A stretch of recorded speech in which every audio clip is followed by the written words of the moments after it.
Bismillahirrahmanirrahim. Assalamu alaikum dear student. This is Elysium Public School and College Lodhra. I am Mrs. Shazia Asghar teaching you the subject of English class second year. आप जानते हो कोविड-19 की second stream के साथ ही फिर से आपके इदारे क्लोज हो गए हैं। तो जहां तक आप फिजिकल क्लासेस में सिलेबस पढ़ चुके थे उससे ऑनवर्ड हम आपको ऑनलाइन रिकॉर्डिंग में दे रहे हैं। कमिंग जो टेस्ट है हमारा उसके सिलेबस में mister Chips chapter number 11 and 12 शामिल है। स्टार्ट करते हैं अपना lesson chapter number 11 mister Chips. And the title of the chapter is draw between Ralston and mister Chips. इससे पहले हम पढ़ चुके थे लास्ट चैप्टर में कि राल्स्टन जब ब्रुकफील्ड में आया है तो वो ब्रुकफील्ड को अप टू डेट स्कूल करना चाहता था। चैप्टर नंबर 11 में सबसे पहले राल्स्टन की पर्सनालिटी डिस्कस की गई है। यंग था, एनर्जेटिक था, उसका करियर फर्स्ट एंड ब्लूज से चमक रहा था, बहुत एम्बिशियस था और वो ब्रुकफील्ड को अप टू डेट स्कूल बनाना चाहता था। यहाँ उसकी पर्सनैलिटी को लाइव वायर, ऐसी तार जिसमें बिजली चल रही हो, करंट मारती हो जोरदार तरीके से, तो कहते हैं राल्स्टन की पर्सनैलिटी थी एक लाइव वायर जैसी। उसमें इतनी एनर्जी थी कि वो एनर्जी दूसरों को ट्रांसफर करके उनको भी एनर्जेटिक, एक्टिव और अप टू डेट करता था। जिस तरह बिजली जो है वो हमारी बहुत सारी मशीनों को एकदम से चला के काम को स्पीड अप कर देती है, तो बिल्कुल राल्स्टन की पर्सनैलिटी भी ऐसी ही थी। तहम राल्स्टन के और मिस्टर चिप्स के रिलेशंस आपस में बहुत अच्छे नहीं थे। ये नहीं था कि लड़ते थे। मिस्टर चिप्स को राल्स्टन पसंद नहीं आया था, लेकिन उस सब कुछ के बावजूद भी उसने उसकी सबऑर्डिनेशन करना जारी रखी। वो वैसी सर्विसेज देता रहा जैसे वो पहले देता था, क्योंकि वो राल्स्टन से कहीं ज्यादा ब्रुकफील्ड से प्यार करता था और ब्रुकफील्ड के सर्व करना अपनी ड्यूटी समझता था। 1908 में जब चिप्स 60 इयर्स का हुआ तो राल्स्टन ने उसे कहा कि आप आके रिटायर हो जाओ। Ralston asked Chips to get retirement in 1908 when Chips turned 60। और अमूमन यही एज होती है 55 for the women and 60 for the men to get retirement. और ये रूल भी है, बहुत सारे कंट्रीज में यही एज चलती आ रही है। राल्स्टन को चूंकि चिप्स का काम पसंद नहीं था, राल्स्टन को लगता था बहुत बूढ़ा हो गया है और इसमें अप टू डेटनेस आई ही नहीं है, तो राल्स्टन ने चिप्स से कहा कि वो रिटायर हो जाए। चिप्स ने इनकार किया तो राल्स्टन ने उस पर कुछ एलिगेशंस लगाई थी जिसके बारे में 3 से 4 पैराग्राफ है। सबसे पहला एलिगेशन ये थी कि चिप्स के टीचिंग मेथड बहुत ही ओल्ड थे, बहुत ही पुराने थे। वेदरबाय जो फर्स्ट इंटरव्यू के टाइम आया हेड था ब्रुकफील्ड का, और उसके बाद मेल्ड्रम जो हेड रहा जिसके अंडर चिप्स ने अपनी जवानी में सर्विस की थी, तो वो जो टीचिंग मेथड वेदरबाय के और मेल्ड्रम के जमाने के थे, चिप्स अभी तक उन्हीं को कंटिन्यू किए हुए था। तो राल्स्टन को ये बात पसंद नहीं थी। राल्स्टन ने कहा चिप्स को कि आप रिटायरमेंट ले लो क्योंकि आपके टीचिंग मेथड बहुत ही ओल्ड है। उसके बाद दूसरा जो एलिगेशन लगाया राल्स्टन ने चिप्स के ऊपर, उसने कहा आपकी पर्सनल हैबिट बड़ी स्लोवनली सी है, बड़ी बेढंगी सी। आप देखो गाउन पहनते हो, ये भी उधड़ा हुआ चलता फिरता, और ये गाउन आपका पहनना और ऐनक का स्लिप करना ये आपका पूरे सब स्कूल में मिमिक्री का सब्जेक्ट बन गया है। लोग इस चीज का मजाक उड़ाते हो, तो आपकी पर्सनल हैबिट्स भी एक अच्छे इंग्लिश मीडियम और अच्छे ग्रामर प्राइवेट स्कूल के काबिल नहीं है। अगली एजुकेशन लगाई कि आप इनसबऑर्डिनेशन है आपकी जात के अंदर, और मैंने सारे टीचर्स को बोला कि वो अपना प्रोनाउंसिएशन चेंज करें, टीचिंग मेथड चेंज करें। सबने मुझे ओबे किया सिवाय आपके, तो आपकी इनसबऑर्डिनेशन है। लेकिन साथ उसने ये भी एक्सप्लेन किया कि मैं ये नहीं कहता कि आपकी नाफरमानी आपकी हट दर्मी है, आपकी नाफरमानी आपकी जिद है। शायद इसकी रीजन ये है कि आपकी वक्त के साथ साथ आदतें पुख्ता हो गई हैं और आप उन आदतों को छोड़ नहीं पाते हो, या थोड़ी सी लेजीनेस है, ऑब्स्टेंसी एंड लेजीनेस है। नेक्स्ट उसने कहा कि आपकी प्रोनाउंसिएशन बड़ी ही ओल्ड है, आपने मॉडर्न प्रोनाउंसिएशन अडॉप्ट ही नहीं की, वही प्रोनाउंसिएशन चलती आ रही है जिसे मिस्टर मेल्ड्रम ने अप्रूव किया था। अब मिस्टर चिप्स उसके जवाब में लड़ना चाहता है, कुछ कहना चाहता है, गुस्से में सुर्ख हो जाता है, लेकिन वो शाउट बहुत ज्यादा नहीं करता। सोचता है कि Ralston is trying to run the school like a factory, जैसे फैक्ट्री को वो तेज तेज चलाते हैं और बहुत ज्यादा रकम और सनतों का इंडस्ट्री को रकम कमाने के लिए मनी ओरिएंटेड बेसिस पे फैक्ट्रीज चलाई जाती हैं। तो राल्स्टन उसी मनी इकोनॉमिकली इसको अप टू डेट बनाने के लिए मनी ओरिएंटेड स्कूल बना के फैक्ट्री की तरह चला रहा है, और ये स्नोब कल्चर लेके आ रहा है। बाहर किसी जगह डिनर के ऊपर इसने अमीर लोगों को बेटिंग की है, उनको अपने तरफ अट्रैक्ट किया है कि मेरे स्कूल में आए। अब बहुत ज्यादा अमीर लोगों के बच्चे स्कूल में आ रहे हैं, जिससे क्या हो रहा है, क्लास डिफरेंस बहुत क्रिएट हो रहा है। वो क्लास जो मिडिल या लोअर मिडिल क्लास ब्रुकफील्ड में पहले पढ़ रही थी उनकी आदत, उनका कल्चर, उनकी इकोनॉमी डिफरेंट थी। और जब स्नोब कल्चर आ गया, अमीर लोग आ गए, तो क्लास डिफरेंस बहुत ज़्यादा क्रिएट होने की वजह से बच्चों के मसाइल बढ़ गए हैं। और इसी तरह बहुत सारे एलिगेशंस का जवाब देते देते मिस्टर चिप्स ने जवाब दिया कि मैं रिटायर नहीं होऊंगा। और एक लड़का इत्तफाकन रैल्स्टन की स्टडी के बाहर उससे मिलने के लिए खड़ा होगा, या फॉर एनी रीज़न, जैसे आप क्लासरूम के या ऑफिस के बाहर खड़े हो सकते हो, तो वो लड़का जो है खड़ा था और उसने सारी लड़ाई मिस्टर चिप्स की और मिस्टर रैल्स्टन की सारी लड़ाई सुनने के बाद अब वो वापस जाके अपने क्लास फेलोज को या हॉस्टल में जाके अपने फ्रेंड्स को उसने सारा मामला बताया कि रैल्स्टन ने चिप्स के साथ लड़ाई की है। और ये वाकया ऐसा उनके घरों में वाया पोस्टल ऑफिस, पोस्ट के जरिए घरों में भी पहुंचा। तो अब क्या हुआ, पूरे स्कूल के अंदर ये वाकया बहुत ज़्यादा फैल गया कि रैल्स्टन ने चिप्स के साथ लड़ाई की है, रैल्स्टन ने चिप्स को स्कूल छोड़ जाने का कहा है। अब उसका नतीजा क्या हुआ, सारे स्टूडेंट्स, सारे टीचर्स और उनके पेरेंट्स, स्टूडेंट के पेरेंट्स भी सारे के सारे चिप्स की फेवर करने चले गए। अब ऐसा नहीं है कि चिप्स बहुत डोमिनेटिंग था या चिप्स ने सबको कंट्रोल कर रखा था या चिप्स बहुत ही आला दर्जे का टीचर था, लेकिन ये है कि चिप्स को वहाँ पे पसंद किया जाता था। चिप्स ओल्ड टीचर होने की वजह से, सीनियर होने की वजह से टीचर्स उसको एक्सेप्ट करते थे। स्टूडेंट्स को वो फेवरेट था कि छोटे छोटे जोक्स करता था, आसान तरीक़ों से पढ़ाया करता था। और दूसरी बात जो सबसे ज़्यादा अहम बात थी, टीचर्स की अमूमन एक प्रोफेशन के लोगों के दरमियान में थोड़ी सी प्रोफेशनल जेलसी होती है, डेफिनेटली ब्रूकफील्ड में भी होगी। लेकिन टीचर्स को नज़र आया कि चिप्स की तो इतनी ज़्यादा फेवर्स है, स्टूडेंट फेवर कर रहे हैं, पेरेंट्स फेवर कर रहे हैं, बहुत सारे दूसरे टीचर्स फेवर कर रहे हैं, तो लगता है कि इस मामले में जीत चिप्स की होगी। तो चिप्स को क्यों नहीं लग रहा था कि जीत जाएगा, और अमूमन लोग उस पार्टी की तरफ झुक जाते हैं, बायस्ड होते हैं, जो जीतती हुई नजर आती है। तो टीचर्स ने भी इसी सिलसिले में मिस्टर चिप्स का साथ दिया। और रैल्स्टन चूंकि ब्रूकफील्ड की ट्रेडिशन से, ब्रूकफील्ड की हिस्ट्री से वाकिफ नहीं था, बहुत ज़्यादा वेल रूटेड नहीं था, 1911 में आया था, बहुत थोड़ा अर्सा पहले आया था, तो रैल्स्टन को इस चीज़ का अंदाज़ा नहीं था कि ये बात इस कदर ज़्यादा बढ़ जाएगी, ये मेरे ऊपर इस कदर ज़्यादा पड़ जाएगी। 1918 में ही, 1908 में भी चेयरमैन के जो गवर्नर्स हैं, प्राइवेट स्कूल्स को चलाए जाते हैं, गवर्नर्स चलाते हैं, गवर्निंग बॉडी होती है और उसका जो हेड है वो है कहलवाता है chairman of the governors. Chairman of the governors John river जो है वो मिस्टर चिप्स से मिलते हैं और मिस्टर चिप्स से कहते हैं कि आप ब्रूकफील्ड में जब तक चाहे आप यहाँ रुक सकते हैं। और मिस्टर चिप्स को बताते हैं कि रैल्स्टन बड़ा क्लेवर फेलो है, रैल्स्टन जो है क्लेम करता है कि उसने ब्रूकफील्ड के फंड्स को डबल कर दिया है, लेकिन हमें इसकी परवाह नहीं है, इस तरह के लोगों से ज़रा होशियार ही रहना चाहिए। This was all about chapter number 11. You will read out the chapter carefully, learn the synonyms as well. अब चैप्टर के एंड में क्वेश्चंस दिए गए हैं जो आपके पास की बुक में मौजूद है, क्वेश्चंस भी और आंसर्स भी, लेकिन सारे के सारे क्वेश्चंस आपको नहीं करने हैं क्योंकि हर चैप्टर की एक्सरसाइज में सेपरेट क्वेश्चंस है। तो जो आपको क्वेश्चंस याद करने हैं जिनके आंसर्स अक्सर बोर्ड्स में रिपीट होते रहते हैं, ओल्ड बोर्ड पेपर्स में, वो क्वेश्चंस का नंबर, उसकी स्टेटमेंट मैंने यहाँ लिख दी है, इसको मैं एक्सप्लेन कर देती हूँ, अब इसको याद करोगे। The very first question is what sort of person was Ralston और व्हाट वाज रैल्स्टन्स एम्बिशंस और AIIMS.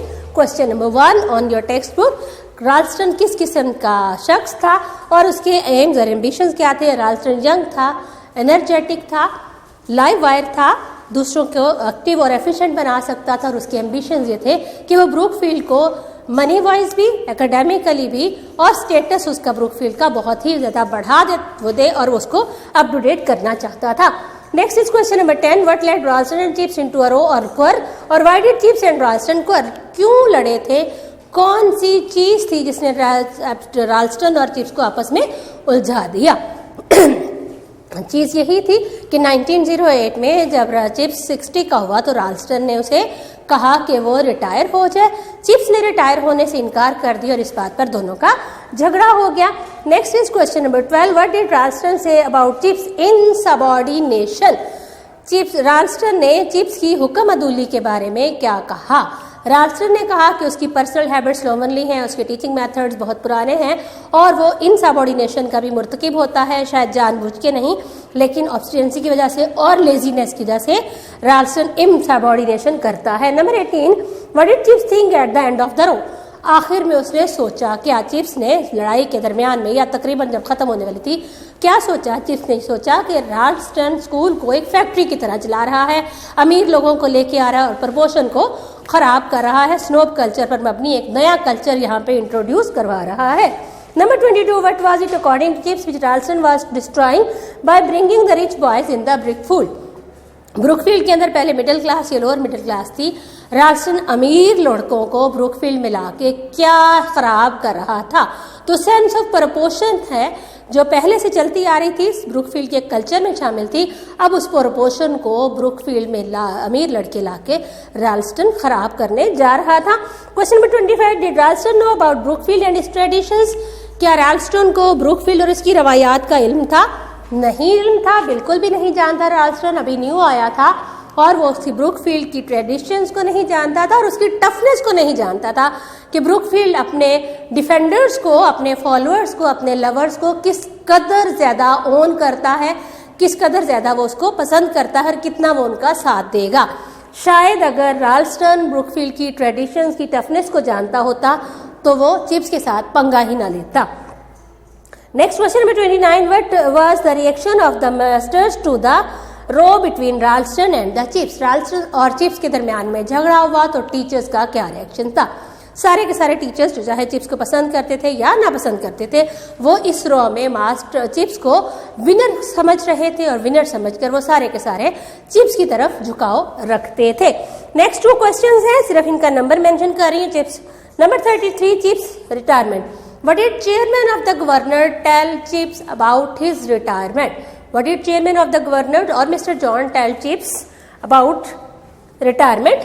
Chairman of the governor, Mr. John Seaver, he said, Chips can continue as long as he wish, as long as he want. He can live 100 years more in the Brookfield. John river ने, chairman of the governors ने chips को कहा कि आपको retire होने की बिल्कुल जरूरत नहीं है, आप यहाँ जब तक चाहे रह सकते हैं, 100 साल भी मजीद रह सकते हैं। क्वेश्चन नंबर 34 बहुत नीचे है, गौर से देखिएगा, मैं बोल भी रही हूँ, इसको मार्क कर लीजिएगा अपनी बुक पे। Number 34 about Ralston. What did chairman of the governor told Chips about Ralston? What did John Rivers और chairman of the governor told Chips about Ralston?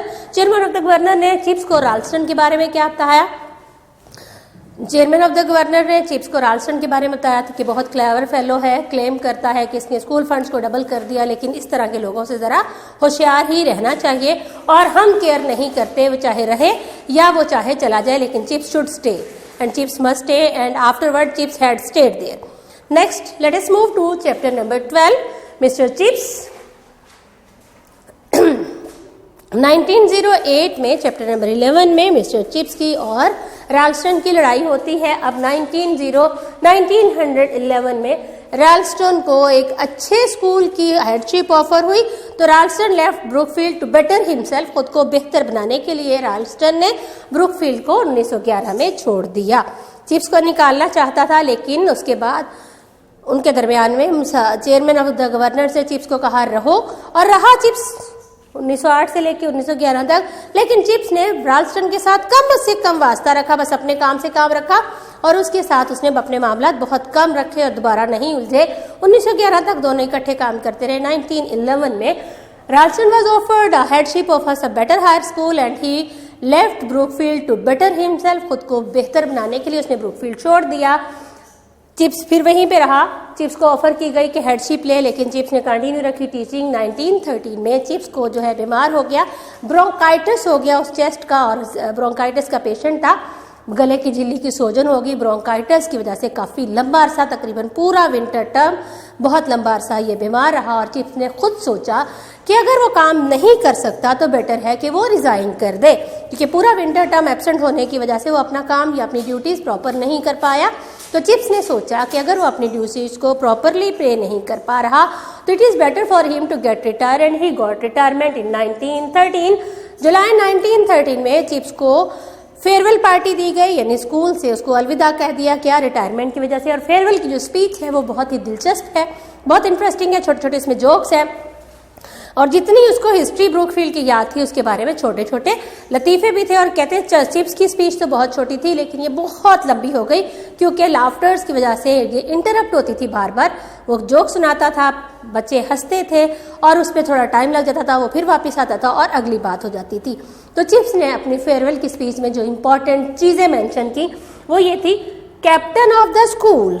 Chips ने कहा कि कैप्टन ने जो मेरे से पहले स्पीच की है मेरी सर्विसेज के बारे में, उसने उसको एग्जैजरेट किया है। और क्योंकि कैप्टन एग्जैजरेटिंग फैमिली से बिलोंग करता है, एक दफ़ा कैप्टन के ही फादर को उसने थप्पड़ मारा था क्योंकि उसने एक नंबर को बढ़ाकर 7 कर दिया था। तो कैप्टन ने मेरी सर्विसेज को इसलिए एग्जैजरेट किया क्योंकि ये एग्जैजरेटिंग फैमिली से ही बिलोंग करता है। फिर चिप्स ने मेंशन किया ब्रुकफील्ड में पहली बाईसाइकिल जब आई वो भी उसे याद था। ब्रुकफील्ड में एक लड़का होता था लैंप बॉय, उसको कुछ नहीं करना था, गैस नहीं थी, इलेक्ट्रिसिटी नहीं थी, तो जब दिए जलाए जाते थे, लैंप जलाए जाते थे, उसके जिम्मे सिर्फ लैंप्स की बत्तियां डालना और उनको ट्रिम करना होता था। वो पूरे स्कूल के लैंप्स को लाइट अप करता था। फिर उसने बताया कि मुझे वो दिन भी याद है जब पूरे 7 हफ्ते सर्दी पड़ी थी, स्कूल में पूरी एक हॉलीडे दे दी गई थी और बच्चों को स्केटिंग सिखाई गई थी, बर्फ के ऊपर फिसलने का खेल सिखाया गया था।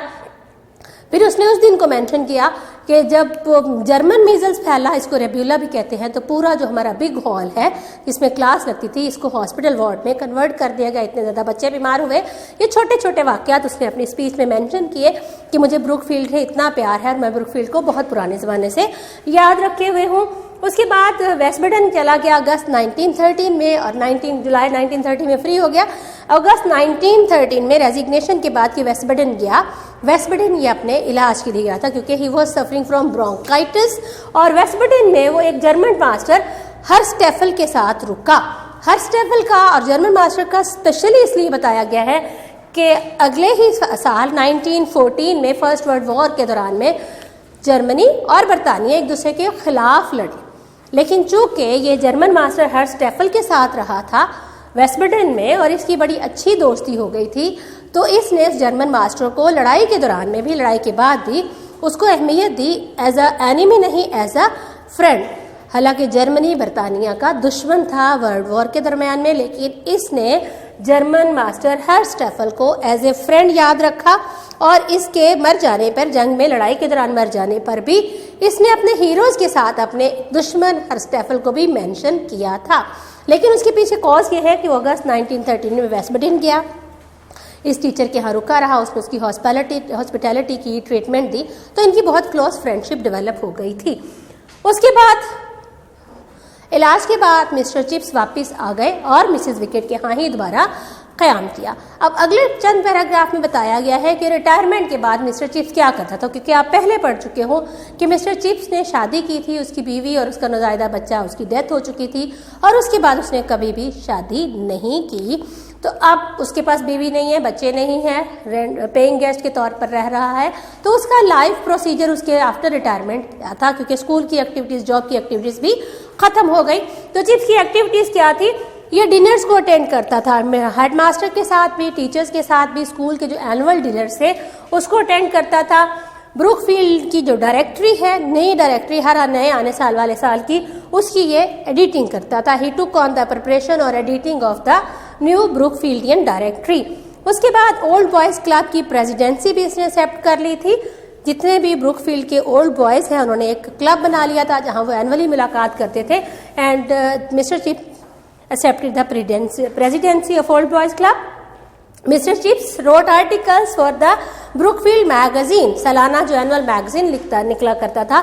मिस्टर चिप्स उसके लिए छोटे छोटे आर्टिकल्स भी लिखता था, जोक से भरपूर होते थे और बड़े इसको एंजॉय करते थे। द टाइम्स नामी अखबार था, न्यूज़पेपर है, और उसको चिप्स पढ़ता था और बहुत थॉरली पढ़ता था। और उसको उस टाइम्स नामी अखबार में कुछ लैटिन प्रोवर्ब्स भी इस्तेमाल होते थे और चिप्स चूँकि बहुत लंबा अरसा लैटिन और ग्रीक पढ़ाता रहा है, तो चिप्स उन प्रोवर्ब्स के मीनिंग समझता था, उनको एंजॉय करता था और खुश होता था कि वो दुनिया में उन चंद लोगों में से हैं जो लैटिन को समझ सकते हैं और इन प्रोवर्ब्स का एक्चुअल मीनिंग जानते होंगे। उसके बाद चिप्स जो है and of the term dinner में भी, इसने 1914 में and of the term dinner में भी शिरकत की थी। और चैप्टर नंबर 12 की एक्सरसाइज, बेटा जो आपने क्वेश्चंस करने हैं उनका नंबर और स्टेटमेंट मार्क कर दिए हैं। सबसे पहला क्वेश्चन है number 10, who was successor to Ralston and what kind of man was he. Ralston left Brookfield in 1911 and his successor was Mr. Chatris. Chatteris succeeded with Ralston, उसके बाद राल्स्टन के बाद चैट्रिस आया और चैट्रिस बड़ा ही अच्छा फेलो था। उसने ब्रुकफील्ड को और मिस्टर चिप्स को खुश दिली से एक्सेप्ट कर लिया और मिस्टर चिप्स ने भी उसे बड़ी ही फराख दिली से एक्सेप्ट किया था और काम करना शुरू कर दिया। Question number 9, what did chips say about captain of the school? Farewell speech के हवाले से है।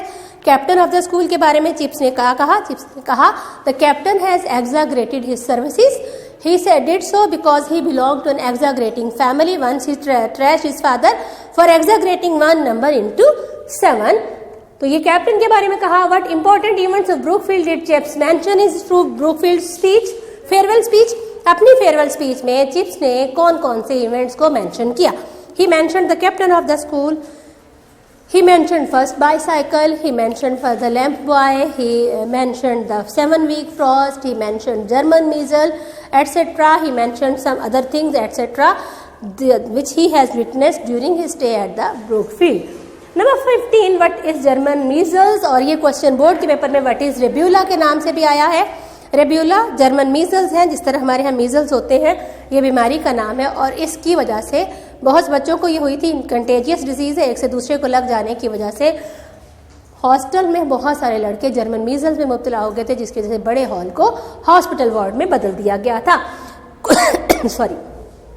Question number 18, what was Mafeking celebration? Mafeking celebrations क्या थी? एंड ऑफ द वार पे मैफ्किन के इवेंट का खत्म होने पर इसको सालाना सेलिब्रेशन किया जाता था. Number 19, who was Mrs Brool? Why did she leave for Australia? Mrs Brool कौन थी और वो ऑस्ट्रेलिया क्यों चली गई? मिसेस ब्रूल एक लेडी थी जो कि टक शॉप चलाया करती थी और बाद में इसकी तस्वीर अभी भी ब्रुकफील्ड के टक शॉप के अंदर लगी हुई थी मिसेस ब्रूल की. बाद में एक अंकल, इसके चचा या इसके खाल रिश्ते के कोई रिश्तेदार ने इसके लिए बहुत सारी रकम छोड़ी थी. शायद उसकी कोई औलाद नहीं थी. मिसेस ब्रूल उसकी हायर थी, वारिस थी. मिसेस ब्रूल को जब बहुत सारे पैसे मिले तो मिसेस ब्रूल ऑस्ट्रेलिया चली गई थी टक शॉप को छोड़ के. Number 25, what were activities of chips after retirement? Retirement के बाद चिप्स की एक्टिविटीज क्या थी? तो वही एक्टिविटीज लास्ट में हम मेंशन की है हमने. Chips attended the annual dinners with the masters in the head. Chips took over the presidency of the Old Boys Club. Chips took over the correction of the editing of the new Brookfieldian directory. Chips wrote some occasional articles in the Brookfield magazine. Chips read the Times and enjoyed the Latin quotation. And Chips attended the end of the term dinner. This was all about chapter number 12. आपका chapter number 11 chapter number 12 next test में शामिल है और ये हो चुका सारा आपका. आपने इसके सिनोनिम्स याद करने हैं और आपने इसके क्वेश्चन आंसर्स भी बहुत ही केयरफुली याद करने हैं. उम्मीद करती हूँ कि आप इस टेस्ट को बड़ा अच्छा प्रिपेयर करोगे और बहुत अच्छा टेस्ट दोगे. टेस्ट आपने सॉल्व करने के बाद पेपर की फॉर्म में शीट में मेन कैंपस में सबमिट करवाना है. अपना बहुत सारा ख्याल रखिएगा. Thank you very much. अल्लाह हाफिज़.